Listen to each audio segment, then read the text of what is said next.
Hey, greetings, friends. Welcome back to another episode of Dreamscapes. Today, we're very fortunate to have our friend Serena here, who is a fellow content creator. She has her own podcast called Diaries, a Dreamcast. And you want to say a little bit about it and give your links? Thank you so much for welcoming me onto your podcast episode. So I'm Serena. I have a podcast called Diaries, a Dreamcast, where I talk about my dreams from the night before, right after I wake up. So if you're interested in, getting to relax a little bit with a sleepy voice, if you're trying to fall asleep, if you're trying to get inspiration for weird things that happen, go ahead and listen to me there. And I'll have my version or my retelling of this story on my podcast as well. Right on. Good deal. And they can find you on iTunes, Spotify, and Instagram at Dream Diaries Dreamcast. Good stuff.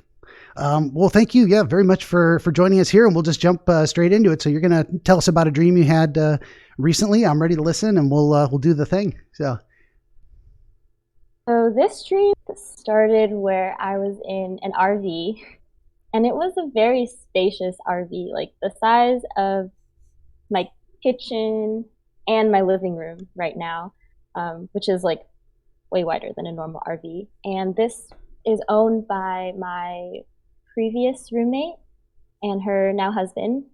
So I was like, wow, she's doing well for herself. She has an RV and it's huge, which now that I mention it, it's interesting because she doesn't seem like the outdoorsy type. But we're on a trip together and it's just the three of us right now. And we're on our way to Canada.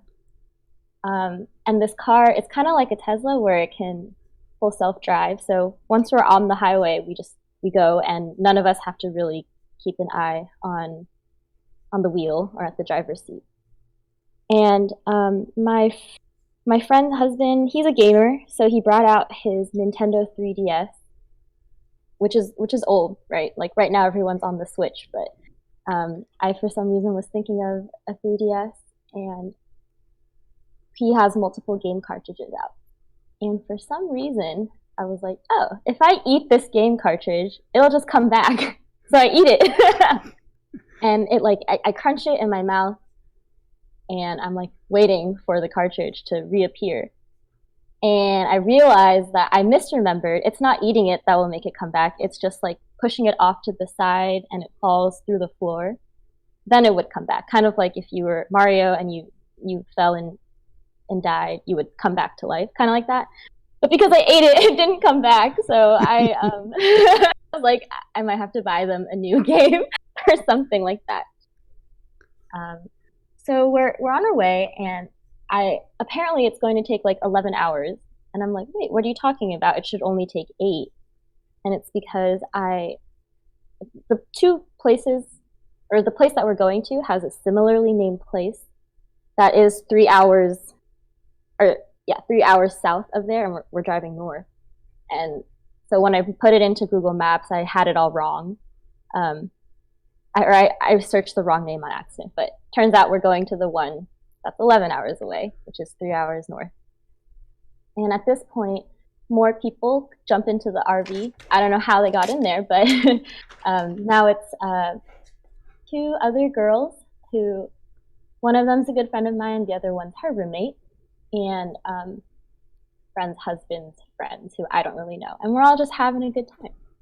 And once we arrive at our destination, I know we're past the border. I don't know if we got all the way to our destination or if this was a rest stop.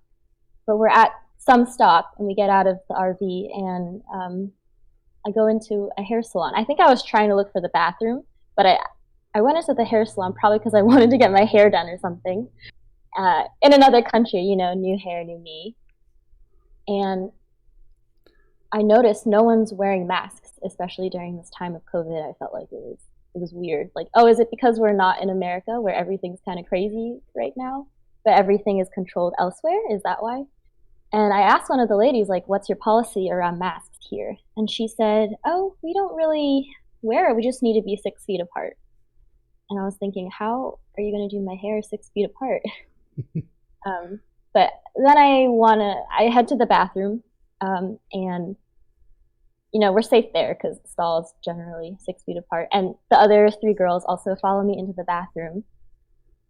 And this part might get a little like weird TMI, but you know how people, like ladies, they hover over the toilet. Mm-hmm. They don't want to sit on it. I was trying to do, which I never do. I'm not that weird about hovering, so I don't. I just put like toilet paper, and I'd rather cleanly get everything in the toilet. But I tried hovering this time, and it went horribly wrong. Like I missed the toilet bowl.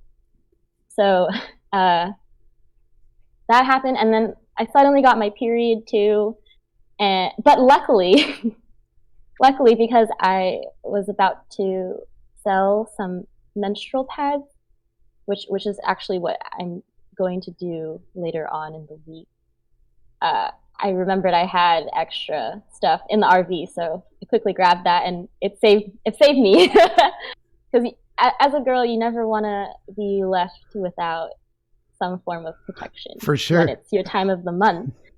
And that dream ended. I think there was some running going on in the hair salon, either running to the bathroom or running away from the people who might have COVID, but like that was pretty much the end of it all. So now we've reached this end of the second pass, the deep dive, where we get real specific on things. I like to stop and ask people, as that was happening, did you get any epiphanies about, oh, that, and it connected something, or it feels significant to you? How do you, what do you got there? I might have had this dream with husband and roommate. This might have been us trying to go to their like joint bachelorette party, because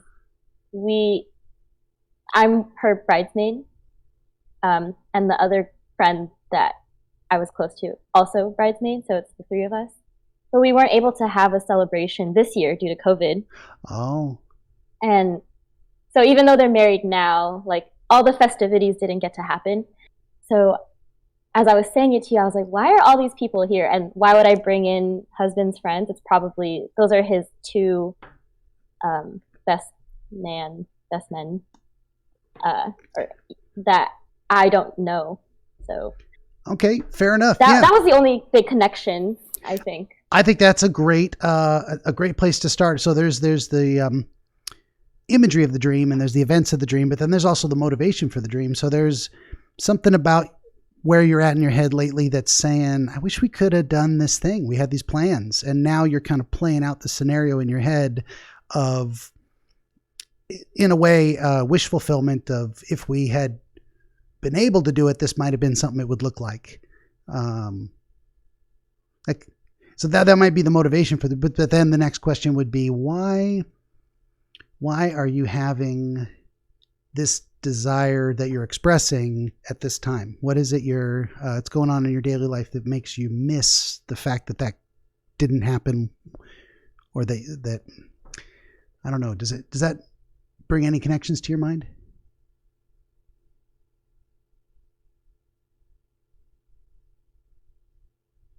Well, I mean, I miss going outside and hanging out with people on a normal basis, and I think most people do these days. I'm not sure. It's not like I have talked to my previous roommate more recently. Actually, I have. I've been messaging her more frequently, so maybe that's why she was on top of mind. Yeah. Yeah, and I in a previous voice chat or video chat with all 3 of us, like the bride and the bridesmaids. Okay. The husband like popped in for a little bit, so maybe because his like face was fresh in my mind, it was there. You got this whole cast of characters came back a little more crisply very recently, and just in general, I think if I were to not put words in your mouth, but you're maybe feeling a little disconnected, isolated because of the circumstances lately, and wishing for more socialization. So your dreams, again, in a kind of wish fulfillment type of way, is like, let's explore, let's give myself that experience in this dream. Now that you bring that up, one other thing, to mention, so I usually live with, well, the roommate moved out, so another roommate moved in, but that person is not here right now. Like they're back at their parents' place. So maybe because I was alone, I dreamt that we were all hanging out again. Oh yeah. In the living room. Not just general isolation, but specific personal isolation. Like I'm in the house alone. No, that makes a lot of sense to me. As far as the general motivation for where this dream may have started. Anything else stand out to you? Like moments of tickles of significance? I'm just wondering why Canada. I think I mentioned the other day, it'd be really nice to vacation in Canada or like even move there. So yeah, I think there is, and I made carrots next to the idea of, and we don't have to take things chronologically, so we'll bounce back and forth. There's something going on with the destination north, and that it's a far destination, but kind of more importantly, there's actually a kind of a theme going on with the cartridge, with the destination, with the bathroom, where you're, and again, I don't want to put words in your mouth or describe it poorly, but kind of acting impulsively or without thinking things through fully, and then being corrected or having, so with the cartridge, that wasn't the right thing to do. With the map, you picked the wrong point. It's actually over here. And then with the bathroom, changing your behavior to try and fit in and having having things turn out poorly. What do you think when you kind of connect those dots across the whole dream? I mean, you bringing it up and pulling those out, I think I could connect one or two things to that. So the first one being at work, I like to work quickly, efficiently, quickly, whichever one you want to choose. But I tend to work too quickly that I make one or two mistakes, or like I invite the wrong person to a meeting, for example, or I want to be so proactive, but sometimes at work you're supposed to like slow down. So when you say impulsive, that's what comes to mind. And then another thing is I do want to travel the world, once everything settles down. And I know that's like that is coming up in my timeline, like being able to move out of this apartment and work remotely elsewhere. But I don't have a set plan for that. I just know that I'm going to do it. Like I want to, I know I'm going to do it, but there's no itinerary yet. So that could be another thing. Yeah. So there's two kind of layers of things going on with the map situation. And one is the broad theme of second guessing your choices or regretting mistakes or reminding yourself that sometimes you got to slow down and think things through and make sure you're doing it right. So there is that. But now that's also layered on top of this idea of you haven't settled on a destination yet for your travels. And so you're probably in the state of mind where you're like, because you haven't decided where to go, like I say, layered on top of that idea of being careful with your decisions. You have this dream, it seems to me, dream representation of identifying the wrong location, but having, say, your friends with you as support, and they correct you. They help you make a good decision. So have you been talking to your friends about where to go, where to settle as your next leg of the journey? I have. I told them, my goal is to travel abroad for like a year-ish, and they're like, wow, that's so exciting. But I know they themselves would not take the big leap like I am. Like I'm saying a year, they're probably thinking more like 1 month max. Sure. So they just want to dip their toes in the water. You want to go for a swim. Yeah. For sure. And you're probably, just, and that's a good thing to be, is cautious about your decision-making, your planning. It's a big deal to say, go abroad. Do you have the money? And more importantly, where are you going to go and why? Maybe you really want to go to Canada. I don't know. Maybe that's a good first stop. That's interesting. Well, I met someone who is from Canada Mm-hmm. in one of my abroad trips 2 years back. She was Yeah. really nice. So now I think I keep thinking about Canada. For sure. Yeah. And that could be the dream representation of here is a place you have positive associations with that you could imagine going there as a place you would enjoy being. So that would be the party bus destination for this scenario of if I got back together with my friends or if we had been able to have this party we were planning, why not go to Canada, and have that be the trip? At least it's drivable. For sure. Yeah. You don't have to get on a boat or a plane or that kind of thing. Yeah. Yeah, for sure. Anything else kind of come to mind as a significant feeling of that was important or that was disturbing, that stood out to me in a way that I want to focus on? Not disturbing, and I don't know if it was important, but the game cartridge tasting sweet. That was weird to say. Very strange. Yeah, like I love making sense of that kind of weird stuff, and that's actually something I was going to come back to, is isolating some of the. So we got a little bit of a theme, but if we apply that general theme to the idea, what would that instance of decision making be telling you? I suppose. I mean, the first thing that comes to mind is that even mistakes can have elements of them that are pleasant. So it's like the idea of, oh wait, I wasn't supposed to do that, but it tastes good. I guess it wasn't so bad. Does that bring anything to mind? I like that interpretation. I do like playing video games. Mm-hmm. Like it's weird why I wouldn't logically put it in the 3DS and play it, but maybe I wanted another experience of the game. Yeah. And it is interesting. So you've got the husband sitting on the bed and he's offering you a tray. So there's a lot of specific images in there, and the wife is kind of silent and just observing or present. And you ate it with the understanding or the belief that it was going to reappear, so that you could somehow consume this offering, and that was the right thing to do, and that it was going to result in the original item reappearing and not being consumed. And I wrote this down too, that what you realized was that the proper course of action was to brush it aside, and that is what would resolve the situation properly. So there's something in there about eating it, realizing it was the wrong thing to do, but that the right thing was to brush it aside. So there's something in there of taking in, consuming. Maybe it's sweet, but it's not the right choice. And what you should have done is not rejected it, but brushed that idea of brushing things to the side. You knock it off the edge of the tray.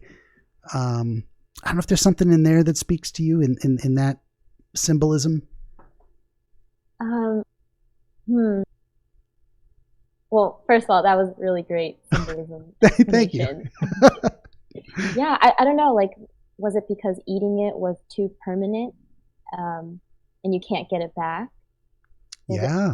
The first thing I thought of before you went into consuming and brushing it aside was like, oh, I really like this game, Breath of the Wild. It's Legend of Zelda. I've heard good things. Haven't played it yet. Oh, 100% recommended. Gotcha. The thing is, Serena you play approved. It, and yes, you play it and you love it, but how can you play it again without remembering everything that happened? I feel like magic's a little bit ruined. Like, there is replayability, but there's something about already knowing what's going to happen that sort of ruins it a little. Yeah. No, so there's something there. That connection, I think you're onto something. And that has to do with consuming. So once something's been consumed, a media product, a cookie, you described as like cookies on a tray. So you can't undo that. What is seen cannot be unseen type of situation. And there's some there's something bittersweet about that. Like you're so happy you had the experience, and that has closed the door forever on being able to experience it for the first time. I don't know if there's something else going on in your life lately where you wish, what am I trying to say? That there's experiences you're not regretting, but what do they call it? Nostalgia? You're having nostalgic feelings for stuff that happened recently or in the distant past? I have been feeling nostalgic. As I alluded earlier, I will be moving out of this apartment, probably out of San Francisco for the near future. So the other day, sometimes I make videos, I guess vlogs, but I don't talk in them. I'm just like taking videos of things I see. And I was thinking like, oh, I should do a love letter to San Francisco before I leave. So I've been taking videos of like Golden Gate Park, or if I'm biking down one street that I'm very fond of. Yeah, very cool. Yeah, that idea of nostalgia came to me pretty strongly. Yeah, like what is that feeling when you've because I've had that too. I mean, I love it with good. Like I can never see the movie The Matrix again for the first time. That blew my mind. Ooh, I'm like, what is this? The best thing I've ever seen.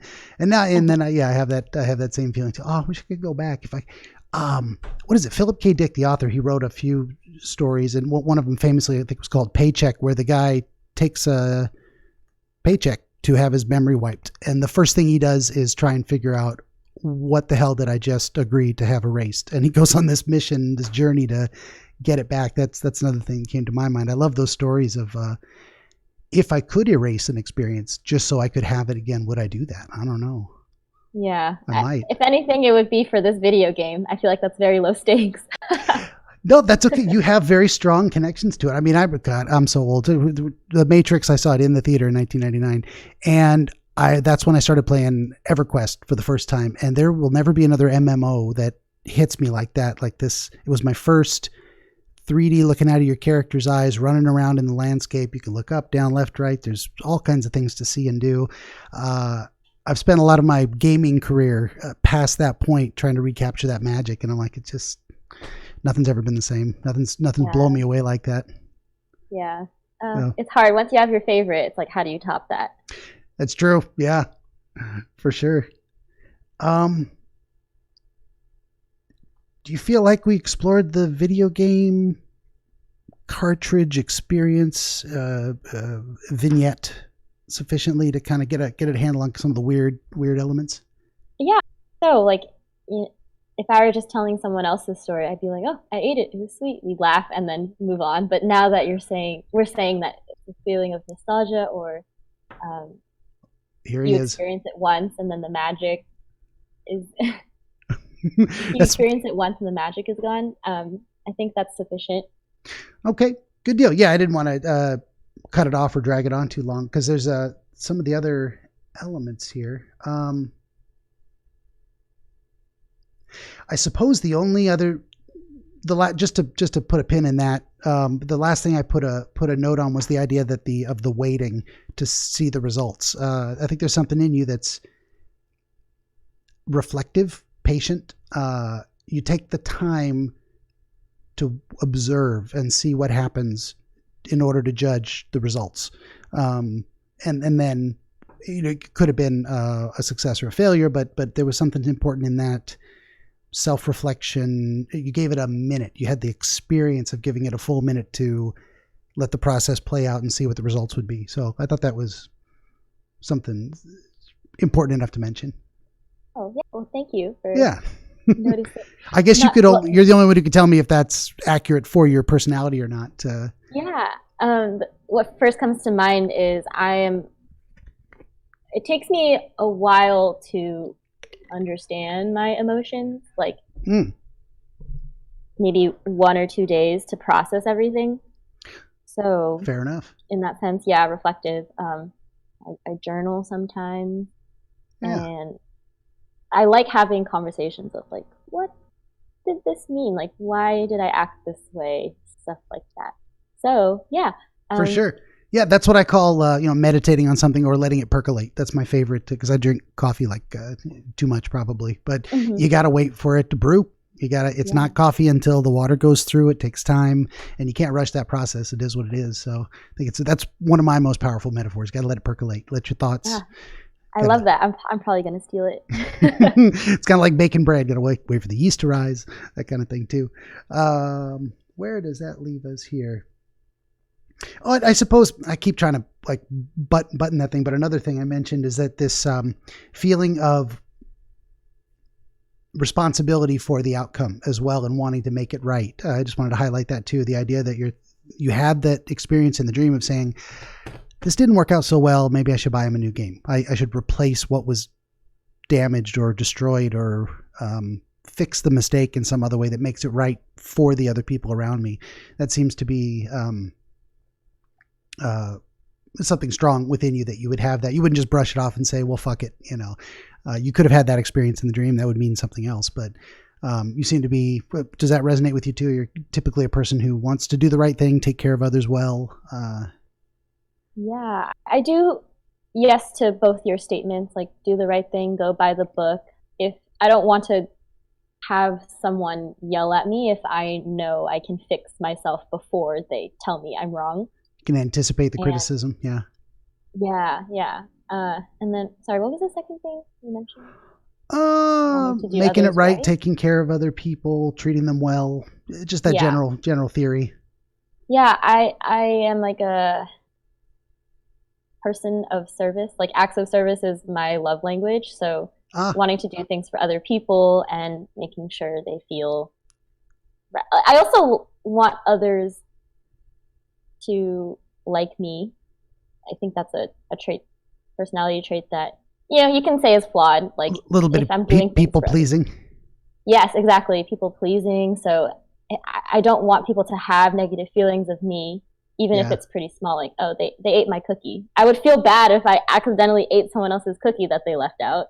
Yeah, I was saving that for me. How could you? And then they feel terrible, and you feel terrible, and I feel so terrible. No, I get that too. And of course, these are all normal human emotions. It's just, why do they show up in the dream? As it relates to our specific circumstances. So I'm definitely the same way. There's boundaries for me where I don't care if anyone agrees. I'm not doing that. I'm not saying that. I would never violate that line.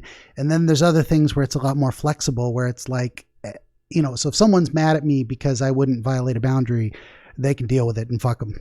But if it's something else where it's more social, there's all this gray area around people's emotions that are very complex and difficult for me in terms of social relationships. So I in some ways, I do also tend to be a people pleaser. I want people to have a positive experience of having interacted with me, at the very least. But then it's negotiating where's the boundaries of, like, does that obligate me to do certain things or not? So I get where you're coming from on that. Yeah. I did feel that obligation to pay them back. Yeah, which I think is in some ways a social aspect. I mean, but it was more, I think, from your description and from talking to you, that it was more of a correcting a mistake that was your responsibility. Like this wasn't a gray area of someone else had a feeling and you gave in. This was more like, well, I did that, I better make it right. So it was taking responsibility type of thing, which is, a little bit different than the purely social people pleasing aspect. Then again, the idea that section happened, and then at the end you're in the bathroom and you did change your behavior in a kind of people pleasing sense. You felt there was an expectation of you to modify your habits, and something in your mind was telling you, here's what happens if you give in to that feeling. It makes a mess. Mm-hmm. I don't know if that resonates with you, if you have any thoughts about it. I think over the years, and what other people have been telling me, is like, you can't be responsible for other people's feelings. So whether you try or you don't try to amend whatever you did, they're still going to feel however they feel, and you can't help that. It's very true. And that's a struggle for me too. This idea of, I want to be kind. I want to be respectful. I want to treat people well. But there is that balancing point of behavior that I'm responsible for, say doing things intentionally or not. There's malicious, which is of course is bad and wrong, but then there's accidental, and they do have an effect on people. And that's, again, there's that boundary line of how much of other people's emotions are we really responsible for? Because our behavior does impact people, but they are the person experiencing it, and they need to also know how to deal on their own, and need to know other people can't make us responsible for their emotional state. That ends up in like emotional hostage taking. You'll do this if you love me type of stuff, and that's clearly wrong. But then there are expressions that we want to communicate love to people through, as you were saying, caretaking. And I'm wondering if this end portion of the dream, we got another cat laying on all the papers. Hi, CC boy. the real stars of the show finally appeared. Yeah. Yeah, there seems to be something wrapped up in that with the idea of the bathroom, and that even in a place out of view, a private place where actually no one's going to see you, you still had this urge or felt compelled to do something differently. And then you were kind of reminding yourself, or had the experience that it didn't work out very well through lack of experience, or maybe because it wasn't what you're used to. I don't know if that's ringing any bells for you. If you have any recent experience along those lines of trying something different because someone recommended it, but you were uncomfortable with doing it, but you gave it a try. I don't know if that's bringing anything to mind.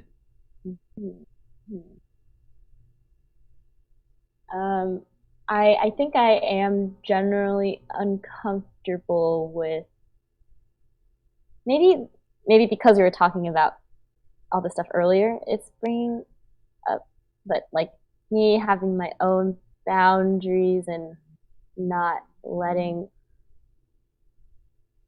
I'm not saying I'm a pushover, but I think I do care a lot about what other people think, so it's uncomfortable when I do the opposite and put myself first. So that's one thing. And then I feel like someone did talk about squatting in the bathroom the other day. So maybe that's how it manifested in my dream. Yeah, it's definitely these circumstances where there's real life examples that then trigger thoughts, and then later we process the thoughts related to the example, and it's giving you that idea. Yeah, so it seems like this is generally something you're still figuring out your comfort zone with, where you want your boundaries to be, and in a way that is both respecting yourself and respecting others, because it can't be all one or the other. That doesn't work. It's got to be that middle point. I love the yin yang symbol. That's one of my favorite. Yeah. I remember telling a friend that's as far as I know, it's one of the earliest names for God. Is that idea of duality. Anyway, not to get religious or anything, but it's that ancient in human memory, the balance of opposites and the shifting of the line between two different opposing points of view, or light and dark, etc. Anyway, I can go on about that stuff for too long, but boundaries is very much a yin yang situation, is because both things are important, and there is a line, and it can move, but it has to be there, and it's gonna be important that it works for everyone involved. You meant in the last 30 seconds, I also thought of when we say balance, I mentioned I want to travel abroad for a year. Well, I haven't told my parents yet.